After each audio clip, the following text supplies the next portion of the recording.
안녕하세요. 이혼한 지 꽤 된 40대 초반의 중학생 딸아이 엄마입니다.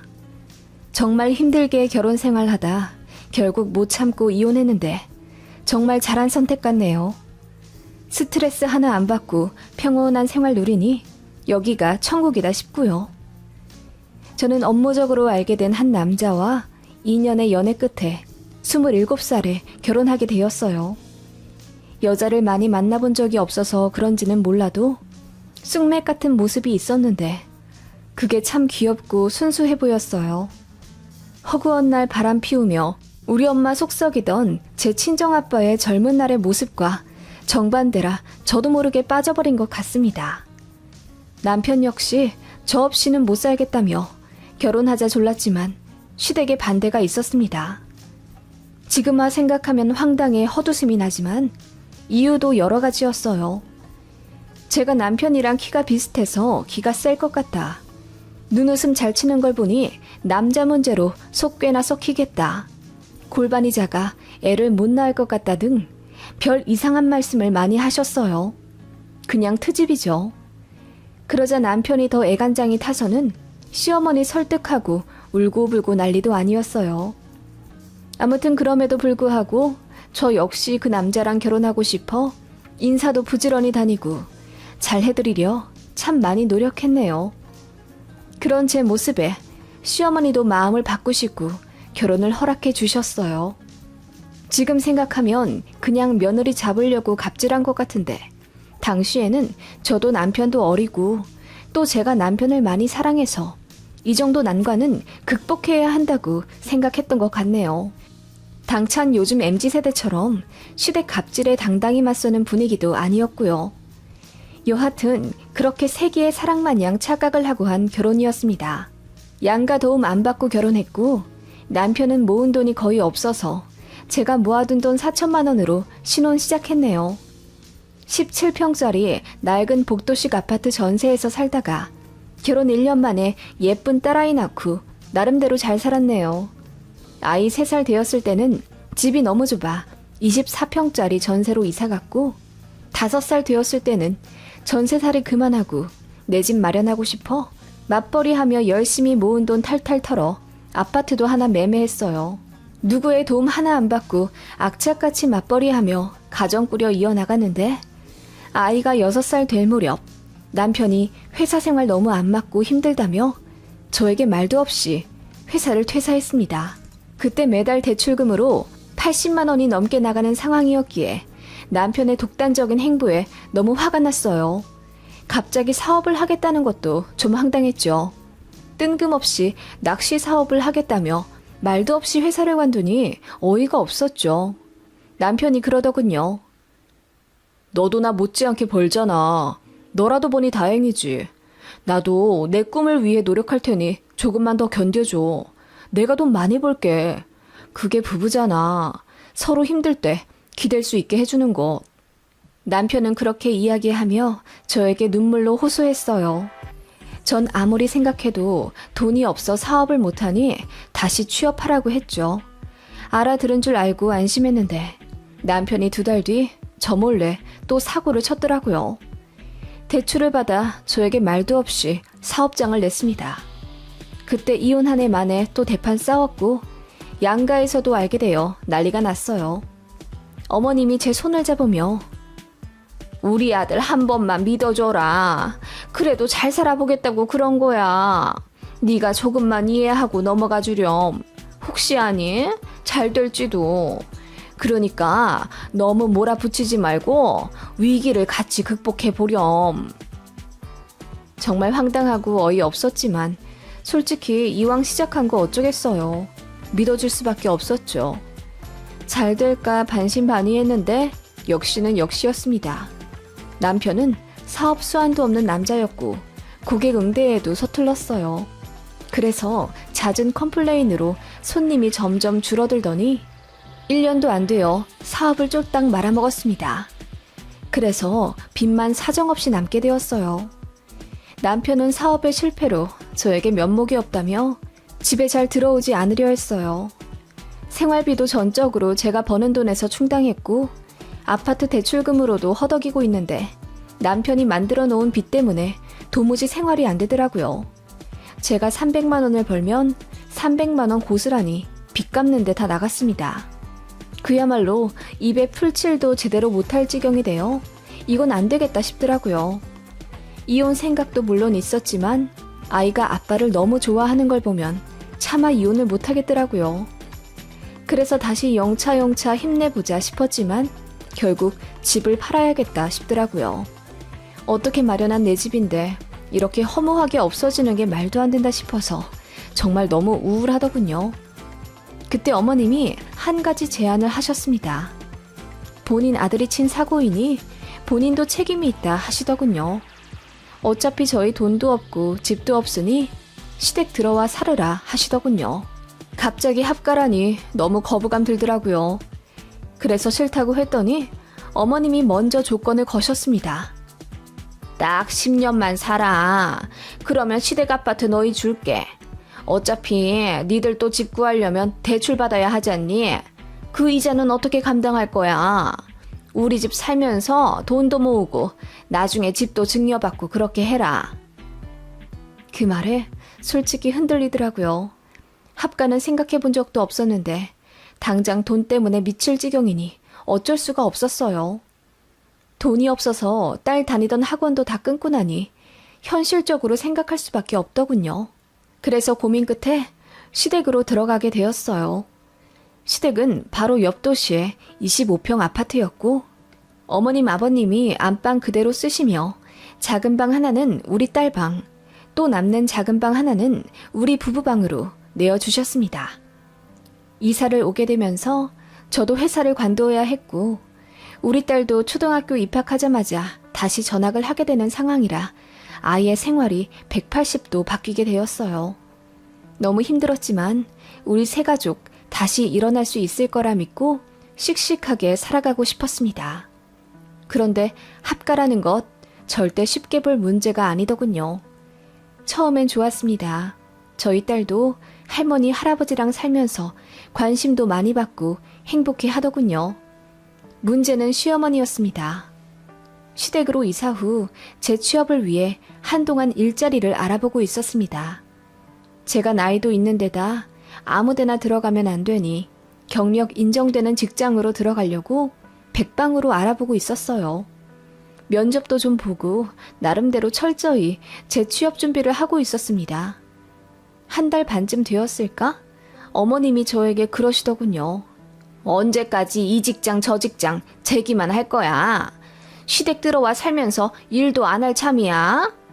그러라고 시댁 불러들인 건 아닌데. 나도 집에 있는데 너희 부부 둘 다 계속 있으니 내가 불편해서 그래. 니들이 낮에 나가야지. 그 말에 기분이 안 좋아지긴 했지만 맞는 말이기도 해서 어머님 심정이 이해가 갔어요. 그래서 알아보고 있는 중이고 어머님 힘드실 것 같아서 카페 나가서 이력서 쓰고 그랬던 거라고 조금만 더 이해 부탁드린다고 했어요. 그랬더니 어머님이 그냥 마트나 편의점 알바라도 다니라고 하시더라고요. 전 그러기 싫었어요. 제 경력이 얼마인데 이대로 물거품 만들고 싶지가 않았거든요. 그랬더니 어머님이 저더러 고집이 세다며 눈을 흘기시더군요. 본인 아들한테는 시간 걸려도 좋으니 좋은 데 들어가라고 엉덩이 두들겨주면서 저한테는 그러시는 게 너무 서운했어요. 아무튼 그때 이후로 눈치가 보여 낮에는 남편 팔 잡고 나가자고 했죠. 어머님 쉬시게요. 둘 다 백수이니 어머님 눈에 얼마나 거슬릴까 싶기도 했고요. 그런데 어머님이 온갖 핑계를 대시며 남편은 집에 있으라 하시더군요. 세탁기 수리공을 불렀는데 남자가 집에 있어야 한다. 이따가 장 보러 갈 건데 짐 들어줄 사람 필요하다. 어쩌고저쩌고 하시는데 결국은 저만 나가라는 말이었죠. 그래서 제 시댁에서의 생활은 새벽 6시에 일어나 가족들 밥 차리고 8시에 아이 학교 데려다 주면서 저도 노트북 들고 나와야 했어요. 그렇게 밖에서 카페와 식당 전전하며 시간 때우다가 딸 하교시키며 같이 집에 들어왔습니다. 그리고 저녁 차려 같이 먹고 설거지하고 청소한 다음 방으로 들어갔고요. 그런데 정말 어이없는 사건을 겪게 되었습니다. 아침에 노트북 전선을 안 들고 나와 점심쯤에 잠시 시댁에 들어가야 했어요. 그런데 문 밖에서부터 뭔가 맛있는 냄새가 나더라고요. 현관문 열고 들어가니 어머님이 절 보고 화들짝 놀라서 아니, 밥 먹고 들어올 줄 알았는데 벌써 왔니? 하시더라고요. 그때 남편도 부엌에 있다가 저 오는 소리에 달려나와서 깜짝 놀라더군요. 알고 보니 남편이랑 어머님 둘이서만 소고기 구워 먹고 계시더라고요. 그것도 한우 최고급 등급이요. 어머님이 아들은 좋은 거 챙겨 먹이고 싶은데 다 같이 먹으면 돈이 많이 나가니까 그렇게 저 나가라고 해놓고 아들만 혼란 챙겨주고 있었던 거예요. 그거 보니 어찌나 서럽던지요. 제가 벙쪄 있자 어머님이 당황해하며 앉아서 먹고 가라고 하는데 됐다고 하고 나왔네요. 그때 너무 화가 나서 어떻게든 돈 빨리 모아 시댁을 나가야겠다는 생각이 들었어요. 그래서 악착같이 면접 봐서 경력 인정받고 연봉 잘 협상해 괜찮은 회사 들어갔습니다. 회사 들어가면 생활비 드린다고 한 약속도 잊지 않았죠. 한 달에 50만 원 달라고 하셔서 그렇게 했습니다. 그런데 장 보는 것도 제가 했고 집 관련 공과금도 제가 다 냈어요. 그리고 제가 일을 하는데도 어머님은 제가 전처럼 집안일을 도맡아 하길 바라시더라고요. 아침에 조금 더 일찍 일어나 가족들 밥 차려주면 안 되겠냐 하시길래 저도 출근 준비해야 해서 그건 힘들고 저녁은 차려보겠다고 했습니다. 그랬더니 어머님 삐지시더군요. 합가했더니 며느리 뒤치다거리나 해야 하는 본인 신세가 안타깝다며 자조 섞인 한탄을 하시는데 정말 미칠 것 같더라고요. 언제는 아들이 돈 사고 친 거 부모가 수습해줘야 한다며 합가하러 들어오라고 하시더니 정작 합가에 들어오니 며느리 사정은 안중에도 없으시더라고요. 그리고 백수인 아들은 피곤하다며 건들지도 않고 온갖 잡심부름에 어머님 아버님 수발은 다 저 시키셨어요. 어머님이 지병이 있어서 병원에 자주 다니시는데 아들이랑 같이 가면 남들이 수군거린다며 저더러 꼭 동행하자 하시더라고요. 며느리 뒀다 뭐 하냐고 주변에서 욕한단 말이야. 그게 내 험담이겠니? 결국 새아가 너만 손가락질 당하는 거야. 돈 없어 시댁 들어와 살면서 늙은 시부모 모르는 척 한다고. 어머님은 그렇게 말씀하셨어요. 아마 가스라이팅 하시려 했던 것 같습니다.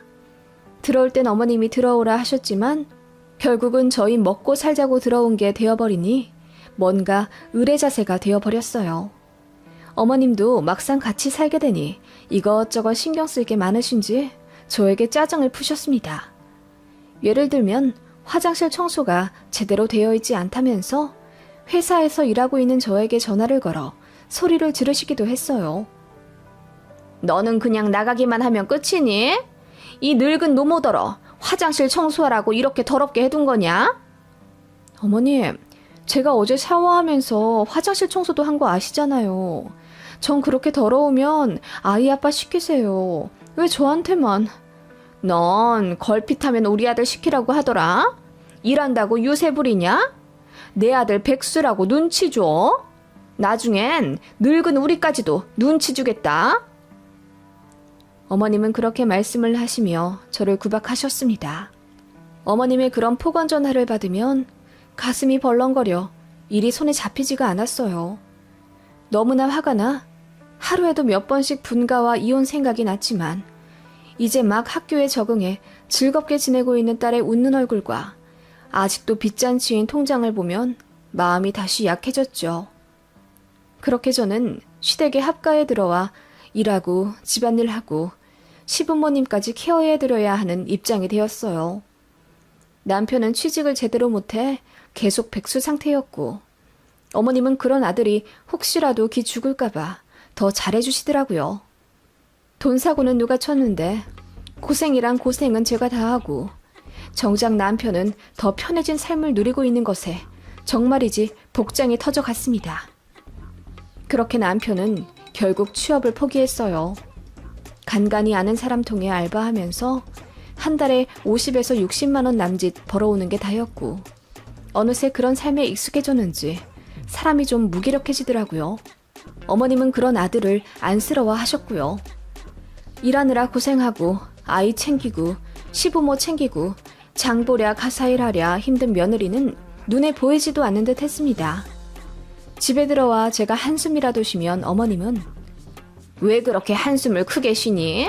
너, 네 남편 기죽게 그러지 마라. 쟤도 다 생각이 있어서 저러는 거니까. 라고 하시며 저를 나무라셔서 저는 숨 한 번 제대로 고르지 못했네요.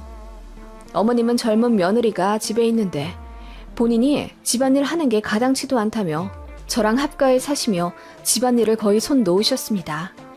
그런 점도 너무 힘들었어요. 게다가 시부모님 입맛은 어찌나 까다로운지 이건 식감이 물컹하다, 이건 비린 냄새가 난다 하시며 제가 만든 반찬에 토달기 바쁘셨죠. 남편한테 설거지 한번 시켰다가는 난리 납니다. 제가 일하는 걸로 유세 떨며 남편 기죽인다고요. 그래서 제가 한 번은 못 참고 소리를 지르며 시어머니께 대들었습니다. 합가한 지 3년 되던 해 있었던 일입니다. 어머님, 애 아빠가 무슨 기가 죽는다고 그래요. 돈 사고는 본인이 쳐놓고 지금 편하게 놀고 먹고 하는 거 안 보이세요? 다들 저더러 안 됐다고 그래요. 빚도 제가 갚고 시부모님 뒷바라지도 제가 하고 애도 제가 다 키워요. 이 정도 되면 저는 기가 죽다 못해 아예 없다고 봐야 한다고요. 그 말에 어머님이 얼굴이 벌겋게 달아오르시더니 어떻게 시어머니한테 그렇게 대드냐 하시더군요.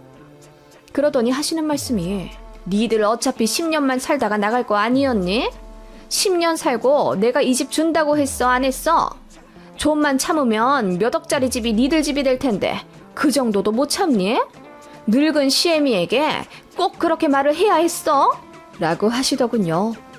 저는 화가 나 어머님께 그 약속 꼭 지키시라 했습니다. 어머님만 그 약속 지키시면 저도 꾹 참고 살겠다고 했죠. 그랬더니 알겠다 하셨습니다.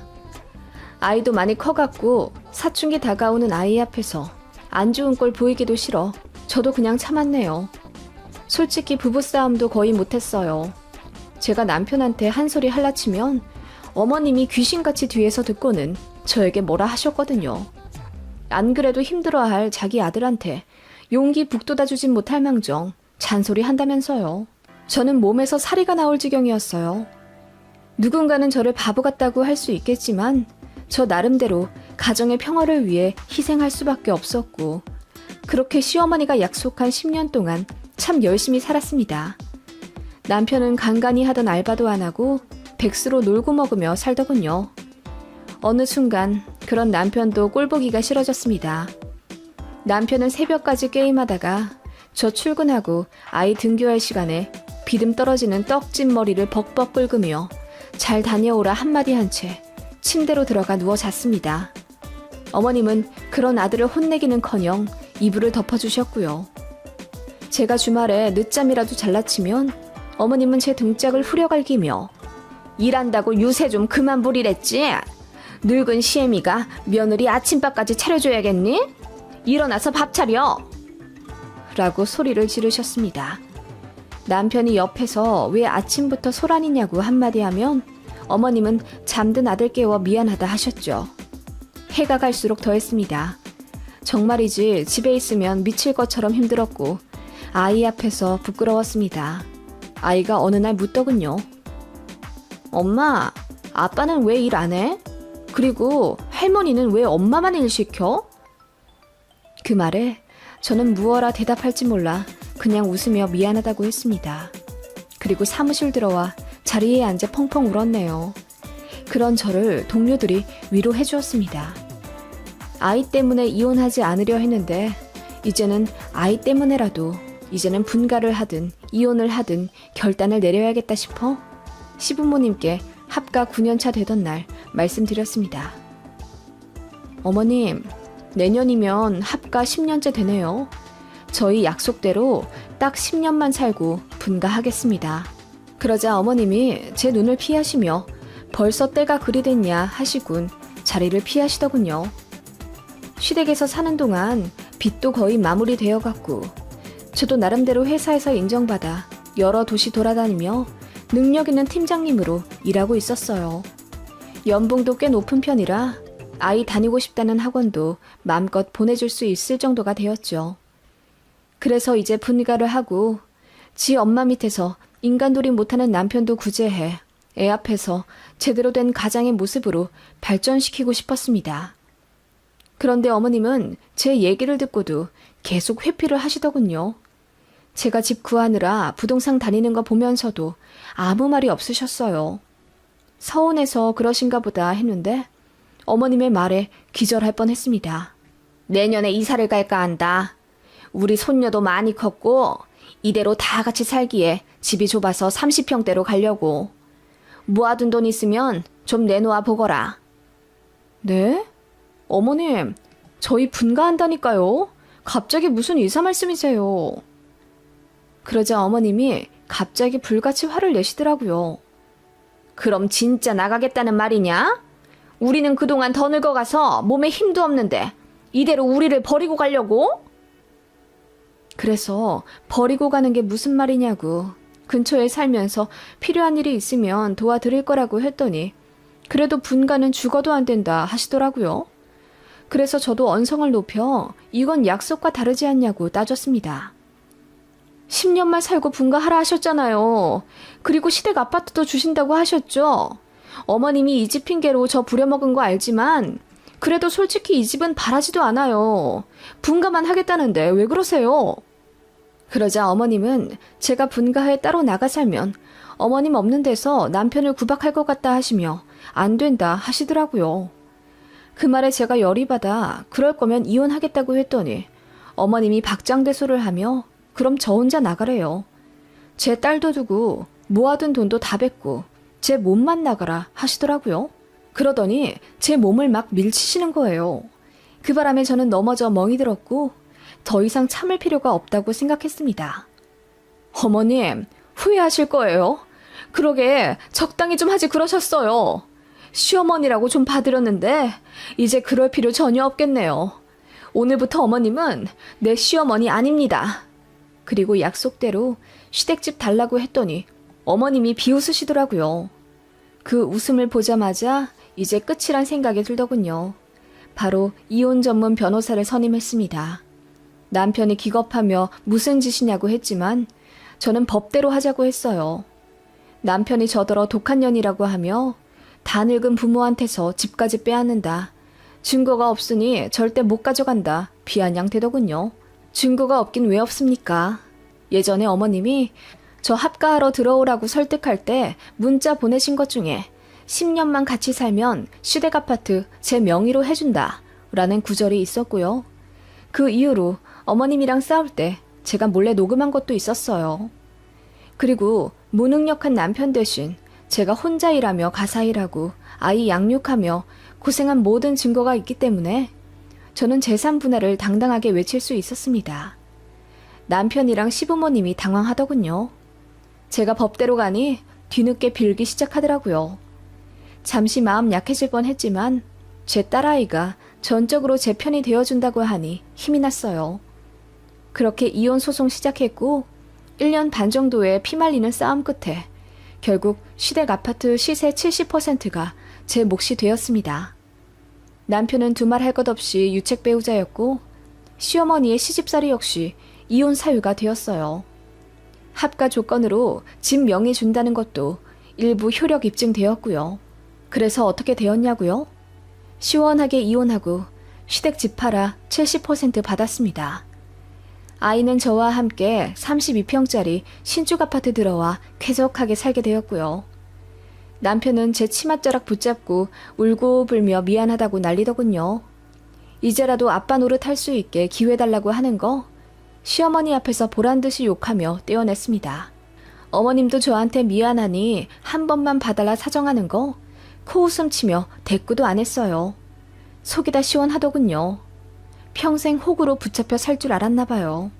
가정 위에 희생했던 제 진심을 철저히 무시당했던 지난 10년의 세월이 이제야 빛을 발하지 않았나 싶은 순간이었습니다. 왜 참고 살았나 후회도 들어요.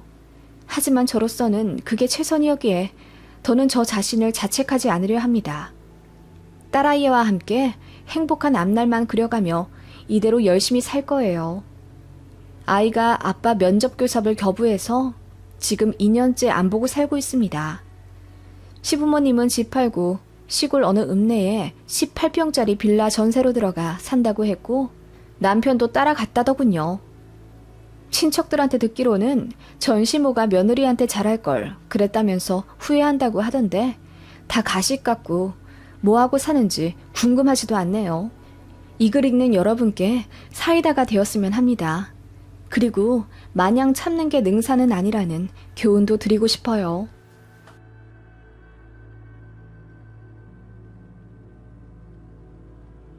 안녕하세요. 비가 이렇게 많이 오는 날이면 오랜 투병 끝에 하늘로 간 우리 오빠가 생각납니다. 오빠는 떠나면서 저에게 큰 선물을 주었어요.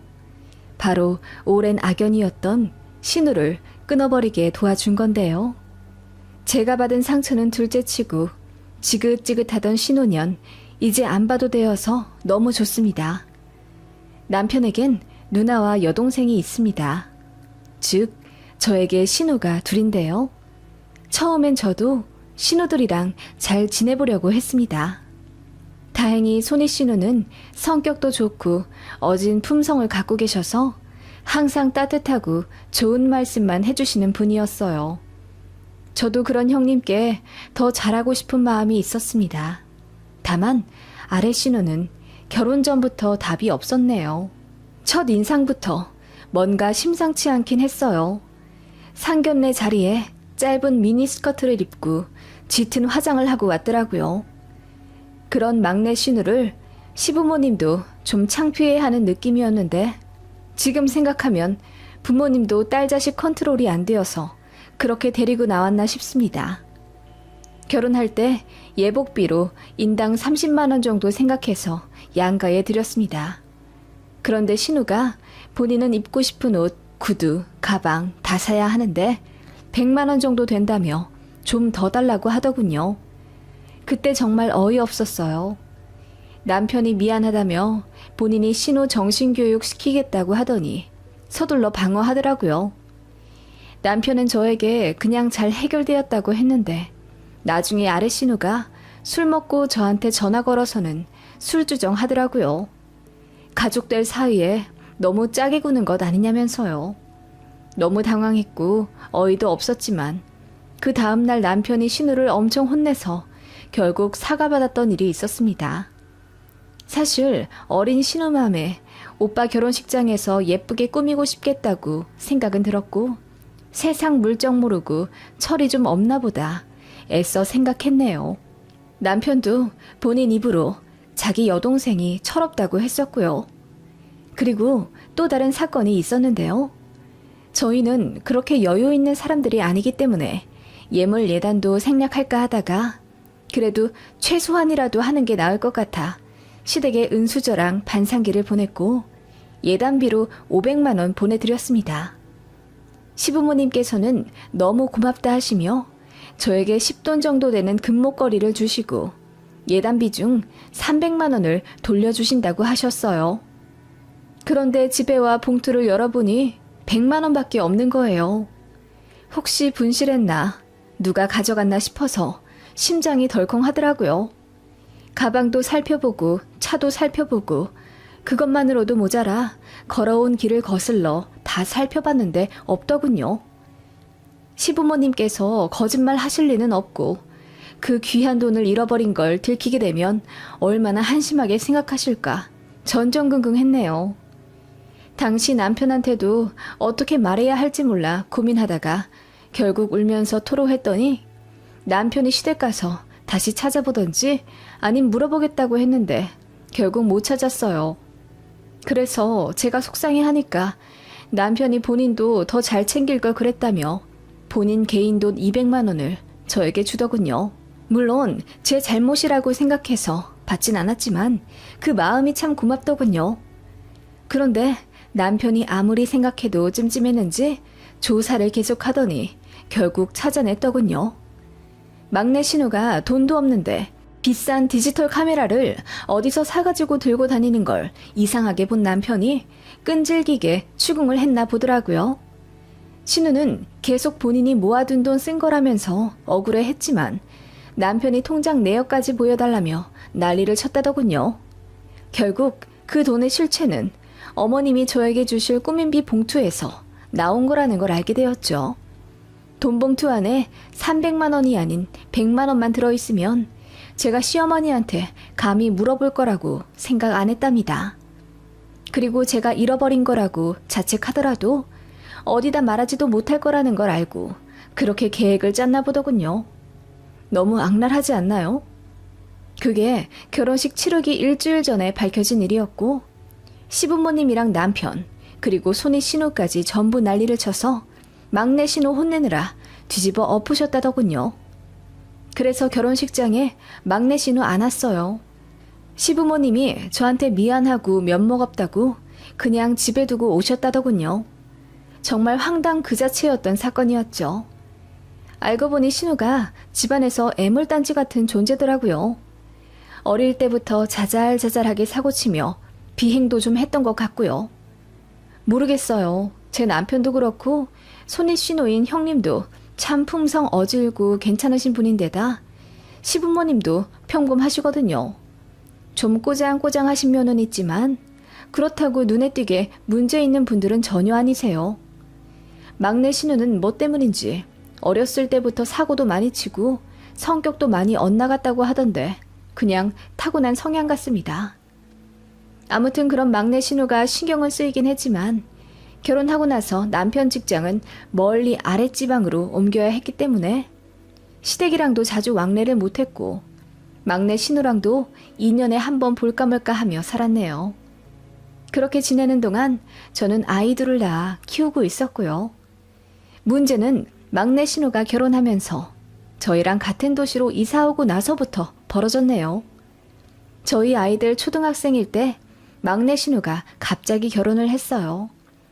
혼전 임신으로 급하게 결혼한 상황이었고 신우 남편은 이렇다 할 직업이 없는 사람이었습니다. 이해가 가지 않았지만 너무 사랑해서 없으면 못 산다고 울고불고 난리쳐서 겨우 양가 허락받고 결혼하더라고요. 그런데 모아둔 돈이 거의 0에 가까웠기 때문에 신우 남편한테 700만 원 있었다고 하더군요. 양가에서 조금씩 모아 22평짜리 전셋집에서 신혼 시작하더군요. 그런데 신우가 저에게 뭐 맡겨놓은 듯이 굴더라고요. 임신했을 때는 본인 좀 잘 챙겨달라며 체리 사달라, 복숭아 사달라 매일 연락 오고 그것도 모자라 저희 가족 마트 갈 때 따라가서 본인 먹고 싶은 간식 5만 원어치 막 담더라고요. 뻔뻔하게 계산은 하지도 않았고요. 그런 식으로 마트나 시장 갈 때마다 악착같이 따라와 제 지갑을 같이 쓰려고 하는 게 괘씸하고 열이 받아 이건 아닌 것 같다고 선 그었더니 가족 사이에 너무하다면서 시장 바닥에서 엉엉 울더라고요. 배는 남산만한 임산부가 엉엉 우니 잘 알지도 못하는 주변 상인들과 할머니들은 저에게 손가락질하며 신우가 임신해서 먹고 싶은 게 많은가 보다. 올키가 돼가지고 베풀질 못한다며 막 혼내시는 거예요. 그때 얼마나 창피하던지요. 애 낳고 나서도 장난 아니었습니다. 산후조리원은 돈 없어서 못 들어가니 저더러 도와달라. 산모 식단 좀 차려달라 등의 요구는 애교였어요. 물론 다 들어주진 않았지만 아무렇지 않게 도움 요청하는 게 너무 부담스러웠어요. 그리고 저희 부부를 무슨 ATM기처럼 알기 시작하더라고요. 아이 기저귀나 옷 사이즈 업해야 하는 시기가 오면 당연히 저희한테 연락합니다. 그리고 조언 묻는 척하면서 돈 뜯어내죠. 언니, 우리 애기 옷을 사야 하는데 어떤 사이즈를 사줘야 할지 모르겠어요. 언니는 애 둘이나 키워보셨으니 아시겠죠? 저희 애한테 잘 맞을 만한 사이즈로 우주복 하나만 골라주세요. 제가 돈 드릴게요. 그런 식으로 제가 일단 골라서 사주면 돈을 주겠다는 식으로 접근을 하더군요. 처음엔 신혼의 사정이 딱해서 돈을 몇 번 안 받았습니다. 그랬더니 맨날 그 방법 쓰더군요. 그래서 한 번은 작정하고 돈을 받았어요. 준다고 했으니 받겠다고요. 계좌번호 보냈더니 당황해 하더라고요. 그리고 나서 돈을 주긴 줬는데 5만 원 줘야 할 걸 3만 원만 보내더군요. 어이가 없어서 덜 보냈다고 했더니 그제야 자기 돈이 없어서 그것밖에 못 보냈다고 미안하다고 하더군요. 아무튼 애 100일 때도 저희한테 뭐 맡겨둔 듯이 보행기 사달라, 금반지 사달라 난리더니 돌 때는 대놓고 애 앞으로 적금 좀 들어달라고 어이없는 요구를 하더군요. 외삼촌이랑 외숙모가 조카 앞으로 다달이 10만 원씩 해주면 나중에 우리도 부모로 알고 효도할 거라나? 그 말에 남편이 적당히 하라며 화를 냈더니 한동안 자제하나 싶더군요. 저도 복직해서 일 바빠 신우 연락 잘 안 받고 그렇게 살았어요. 그래도 워낙 가까이 살다 보니 한 달에 한두 달은 꼭 만났습니다. 만나서 어떻게든 소고기나 스시 같은 비싼 것 얻어먹으려 하는 게 참 속보였지만 신혼에도 사정이 안 좋으니 그냥 눈 딱 감고 봐줬어요. 시조카한테도 돈 참 많이 들어갔네요. 생일이다, 어린이날이다, 뭐다 해서 1년에 그 아이한테만 거의 50만 원은 썼던 것 같아요. 누군가는 바보같이 왜 다 해주냐고 묻지만 그것도 많이 쳐내서 그 정도네요. 신우 너무 싫었지만 그래도 돈 없어서 누수공사도 제대로 못해 집에 곰팡이 범벅인 것을 보거나 다 낡아빠진 팬티 입고 다니는 걸 보면 괜히 연민이 들었거든요. 신우 남편도 타 지역 공사장 다니느라 집에 거의 안 들어오니 신우랑 시조카 둘이서 거의 생활을 하니 마냥 외면하지도 못하겠더라고요. 이래저래 복잡한 속사정이 있어서 신우를 매정하게 끊어내지 못했던 겁니다. 그러다가 신우가 타 지역으로 이사를 가게 되었어요. 너무 좋더라고요. 그런데 돈 없어서 이사도 못 가고 다시 눌러앉게 생겼다고 하자 남편이 기겁하면서 500만 원 해줬네요. 나중에야 알게 되었지만 제가 내심 좋아하는 걸 신우도 눈치를 채고 심술 부린 거였어요. 협박을 한 거죠. 정말 신우 그 악랄한 잔머리 여전하더군요. 그런 신우를 저는 15년 정도 견디며 결혼 생활했던 겁니다. 이사 가고 나서 스트레스 덜 받을까 기대했는데 웬걸 한번 저희한테 기댔던 신우는 먼 곳에 가서도 걸핏하면 돈 달라, 애 책상 사줘라, 애 태블릿 PC 사달라 요구를 하더군요.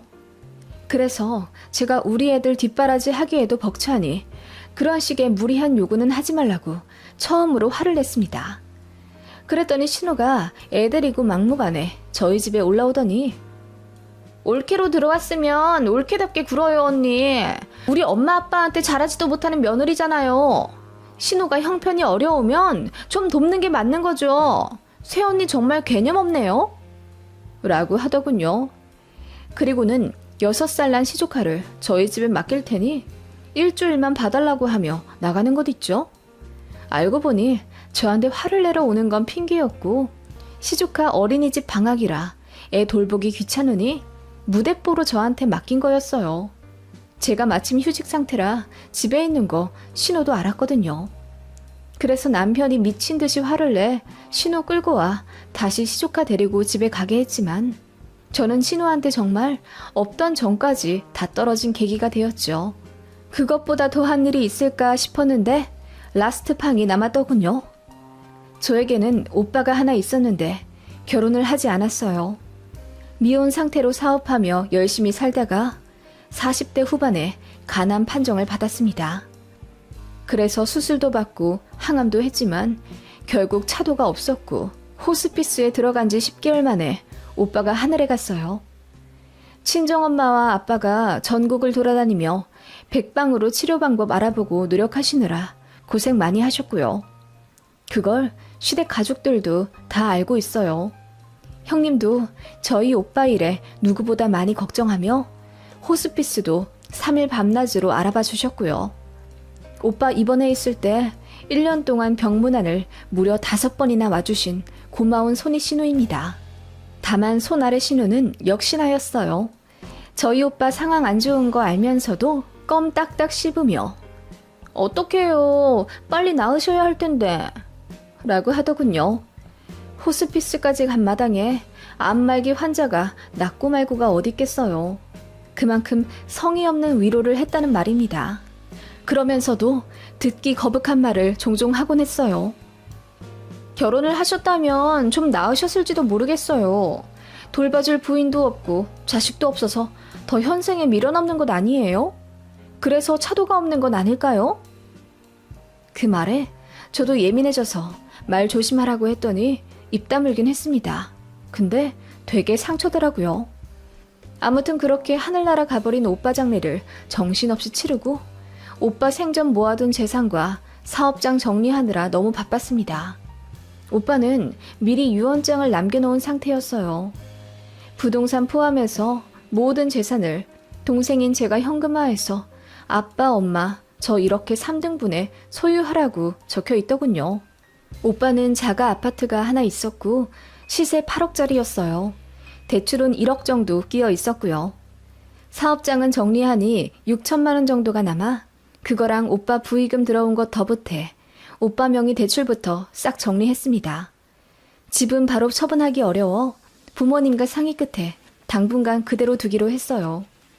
그런데 막내 신우가 어느 날 저에게 전화를 하더니 오빠 재산 같은 건 다 정리를 하셨냐 묻더군요. 제가 좋아하는 손이 신우라면 응당 내 걱정이겠거니 싶겠지만 뻔하디 뻔한 막내 신우라 음흉하게 들려 기분이 나쁘더군요. 그래서 알아서 할 테니 오빠 얘기 안 물었으면 좋겠다고 했어요. 그런데 며칠 뒤 웬일로 저희 집에 수박까지 사들고 와서 방문하더군요. 원래는 항상 빈손으로 오던 신우거든요. 와서는 제 눈치 싹 보면서 언니 살이 많이 빠졌어요. 오빠분 사후 처리하느라 많이 바쁘신가 봐요. 라고 하더군요. 그러더니 또 저희 오빠 결혼 얘기를 하는 거죠. 결혼을 하신 상태였으면 배우자가 정리를 해야 할 일인데 안 하셔서 언니가 고생을 하네요. 그래도 하늘에서 보시고 고마워하실 거예요. 생전에 참 좋으신 분이었다면서요. 웬일로 말을 차가게 하나 싶더군요. 그런데 역시나 속꿍꿍이가 있었습니다. 집 얘기를 자꾸 물어보더니 그 집은 어떻게 처리를 할 거예요? 바로 안 팔릴 것 같다던데 그럼 전세로 돌리나요? 죽은 사람 집에 아무도 안 들어가려고 할 텐데 골시 좀 아프시겠어요. 라고 하더군요. 그래서 알아서 한다고 딱 잘라 말했더니 갑자기 팔자 눈썹을 하며 제 손을 잡더라고요. 언니, 아마 그 집 팔리기도 힘들고 세놔도 누가 들어가지도 않을 거예요. 이래저래 안 좋은 기운도 많을 텐데 정리를 할 겸 제가 들어가서 살아도 될까요? 그 말에 저는 제 귀를 의심했습니다. 네? 아가씨가 우리 오빠 집에 왜 들어가 살아요? 빈집 그냥 두면 안 좋잖아요. 그리고 팔 거라면 더 집 관리를 잘해야죠. 언니가 부동산에 그 집 내놓으면 저랑 우리 딸이랑 그 집 살면서 집 보러 온다는 사람들한테 집 보여주고 그럴게요. 그러다가 바로 팔리면요? 에이, 뭐 바로 팔리겠어요? 일단 저희 2년만 살다가 내놓으세요 그럼. 아무렇지 않게 제 눈을 빤히 보며 말하는 막내 신우의 눈동자에서 저는 오싹함까지 느꼈습니다. 정말이지 공감 능력이라는 건 찾아볼 수가 없는 태도였죠. 그래서 오빠 죽은 지 반년도 안 된 내 앞에서 그런 말을 할 수가 있냐며 제가 소리를 질렀습니다. 해도 너무한 건 아니에요? 아가씨 민폐 끼치고 산 게 개념이 없어서라는 건 알았지만 이 정도일 줄은 몰랐네요. 어떻게 올케의 죽은 오빠 집을 탐낸단 말이에요? 언니, 저 이혼할지도 몰라서 그래요. 우리 딸이랑 살 국민을 찾아야죠. 저 이혼하면 어차피 오빠랑 새언니가 저 도와줄 거잖아요.